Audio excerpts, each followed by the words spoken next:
Hi అండి. నమస్తే. Welcome to my channel. ఈరోజు రెసిపీ వచ్చేసి ఎంతో టేస్టీగా, సింపుల్‌గా 2 నిమిషాల్లో కప్ పిజ్జాని ఎలా తయారు చేసుకుందామో చూసేద్దాం. ఈ కప్ పిజ్జాని తయారు చేసుకోవడానికి ముందుగా మైక్రోవేవ్‌లో పెట్టే కప్ తీసుకొని దానిలో 3 టేబుల్ స్పూన్ల మైదా వేసుకోవాలి. ఇలా వేసుకున్న తర్వాత రుచికి తగినంత సాల్టు, కొంచెం బేకింగ్ పౌడర్, అలాగే కొంచెం బేకింగ్ సోడా వేసుకొని దీనిని బాగా మిక్స్ చేసుకోవాలి. ఇలా మిక్స్ చేసుకున్న తర్వాత దానిలో 2 టేబుల్ స్పూన్ల పాలను వేసుకోవాలి. పాలను వేసుకున్న తర్వాత 1 టేబుల్ స్పూన్ ఆలివ్ ఆయిల్ని వేసుకోవాలి. ఇలా వేసుకున్న తర్వాత దానిని బాగా మిక్స్ చేసుకోవాలి.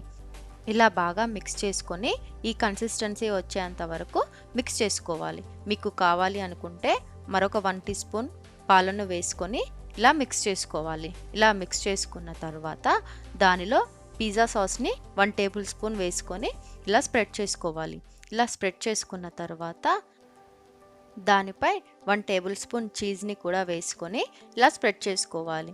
ఇలా చేసుకున్న తర్వాత మనం సన్నగా తరిగి పెట్టుకున్న కొంచెం పాప్రికా, అలాగే కొంచెం ఆలివ్స్ని కూడా వేసుకోవాలి. మీకు కావాలి అనుకుంటే కార్న్ని కూడా పెట్టుకోవచ్చు.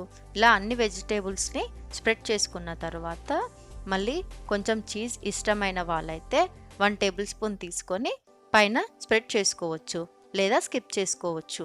నేను ఇక్కడ మరొక టేబుల్ స్పూన్ చీజ్ని స్ప్రెడ్ చేసుకున్నాను.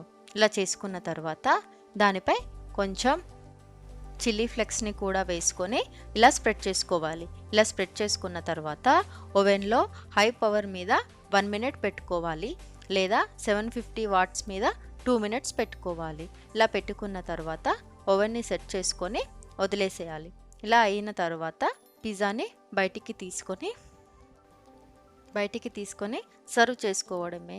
ఇది ఎంతో టేస్టీగా ఉంటుంది, సింపుల్గా అయిపోతుంది. ఇలా 2 నిమిషాల్లో ఈజీగా పిజ్జాని రెడీ చేసుకోవచ్చు. ఈ వీడియో కనుక మీకు నచ్చినట్టయితే లైక్ చేయండి, షేర్ చేయండి, సబ్స్క్రైబ్ చేయండి. Thanks for watching.